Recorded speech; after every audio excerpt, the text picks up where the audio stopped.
If you are a junior in high school, this is a really big year for you. You know that already because this is the year you're thinking about things like, what do you want to do after high school?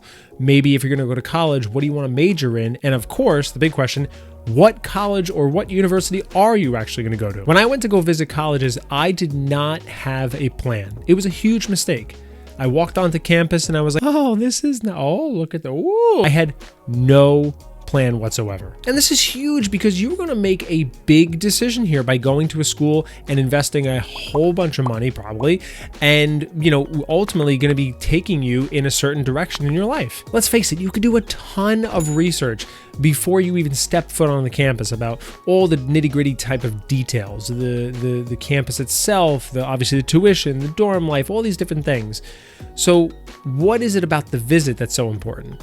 Well, the visit is where you're going to actually get the feel, where you're going to be actually to have conversations. You're going to get the entire experience. So in today's video, what I'm going to do is I'm going to share with you a few things that you need to do while you're visiting these campuses and while you're visiting these colleges to maximize this experience, to make it the best that you can, and to learn and to see as much as you can from these potential schools. Number one is the entire environment. It's really the overall feel. What does the campus look like? What does it feel like? What do you see happening? Are the students kind of like walking around? Do they like look somewhat engaged, look somewhat happy? What does it actually feel like? Because at the end of the day, you have to realize that you're going to be living here for the next 4 years or so. So you have to have a good feel for it, but you have to understand, you have to take this with a grain of salt, because if you go at a certain time of the semester and a certain day of the week and a certain, whether it's nice out or raining out, the entire feel is going to be different. So this is really something that you should just take in and note, but don't make it a huge part of your decision-making factor. Now, the next one is something you can do some research on prior, but I think it's also a good opportunity to ask some of these questions about not only besides the physical environment, you want to know about the academic environment. Are there internship opportunities? Are there research opportunities? Are most of the classes being taught by TAs or the actual professors? What does the class sizes look like? What do they look like in your major? Because one major may look very different than another. You want to try to ask these questions, and there's going to be numerous people and opportunities that you could ask for. Number three, I think, is one of the most important, and this is something that I did, but I didn't do as deep as I should have. And this is where you need to explore your major and or your department, both physically and holistically, for lack of a better word. So for instance, what are you majoring in? Are you majoring in engineering, music, art, science? Like, what is it? Law? What is it? Education? You need to go and make sure you visit, obviously, that building. But I also want to see if you can meet the department head and or some of the professors you might or might not actually work with. For instance, let me explain. For me, I majored in music education, and I was so focused on being a music teacher, but I kind of forgot in a way that like, hey, this is going to be a huge part of this, making music. So wouldn't you know it, I didn't even know who I would be studying with as a private euphonium professor, like who would be like, which is so crazy to me. I was so focused on the band director, I like literally forgot like who am I going to be studying with one-on-one for the next 4 years. So this is something that I really think you should take very seriously. And now you may not know the specific professor in many cases that you're going to be working with, and you're probably not going to have one professor like I did that you're going to be studying with every single semester for, 8 semesters in a row. But you should still make sure you have an idea of like who the big dogs are, right? Who's probably courses you're going to take. And like I said, shoot them an email, see if they're going to be on campus that day. Just go say hello, just get a feel for them. Like if you're probably going to have a class with them, you should know kind of what they are all about, what's their vibe, like what is their deal. Again, you got to know the facilities. You got to look at the building. Like you got to say, hey, again, for me, like this is where I'm going to be rehearsing. Here's the practice rooms. Here is, here's the locker storage for the big instruments and things like, all the little nitty gritty things that you need to fit into your own major. The next one is also pretty crucial. crucial. And as a freshman, you may not really be thinking this long term, but these 4 years are going to go pretty quick. And ultimately, what's the goal of an undergraduate degree? The goal is to either push you into a master's degree and continue on, or to go get yourself a job, or both. So in this section, you got to take a look at these student support systems. What are the tutoring services look like? What is the career services look like? The internship placement, the mental health support systems, academic advising, all of these types of situations that you have to be aware of and be cognizant of. For instance, some programs will just kind of send you off to the wolves and say, there you go. Like, you better make sure you get all your credits in by the time you graduate. You got to make sure you check off all the boxes and take the classes that you need to. I mean, we'll figure it out at the end.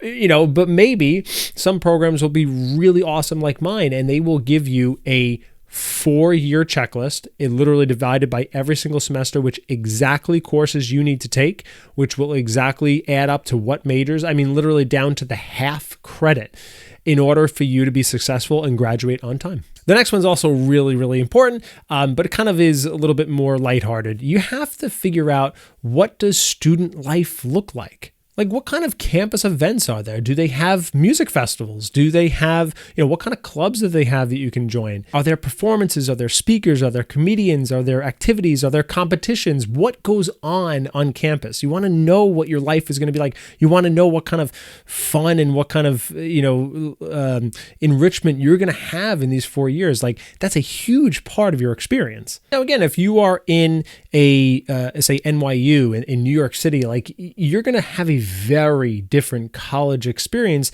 than if you are, in the Midwest in some real, college town, if you will. It all is very, very different. But you have to kind of experience that. I mean, even down to the nitty gritty, like, is it a commuter school or is it a way school? For me, I went to a commuter school. Probably 70% of the students that were there all commuted to school.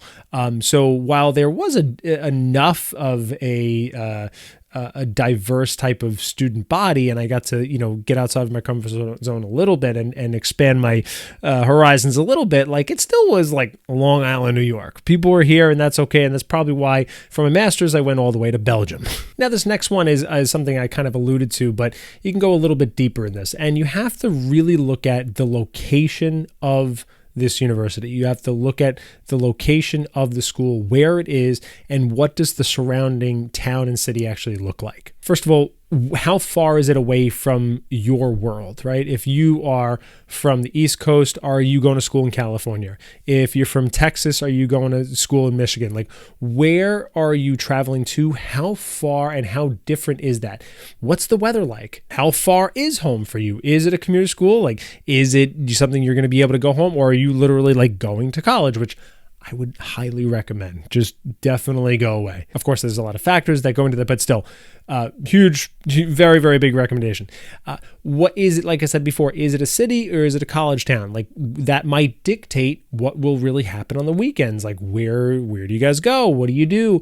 All of that location is a huge thing you need to consider. Now, a lot of this stuff in the last couple of sections, you're not going to be able to find out by asking the tour guide, because the tour guide, they're doing a job and they're going to give you, somewhat of a truthful answer, yes, but it's going to be packaged nicely.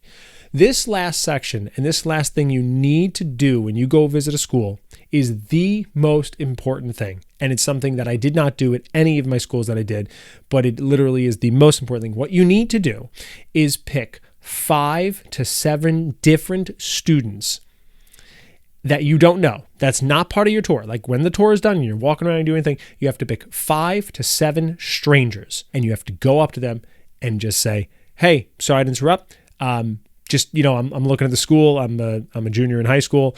I'm a senior in high school, whatever. And I'm just curious, like, what are your thoughts? Like, if you don't mind, you got like 30 seconds. Like, tell me what you think. I'm just kind of trying to get a feel for it. What should I know?" Like, literally, you can make it as open-ended as that.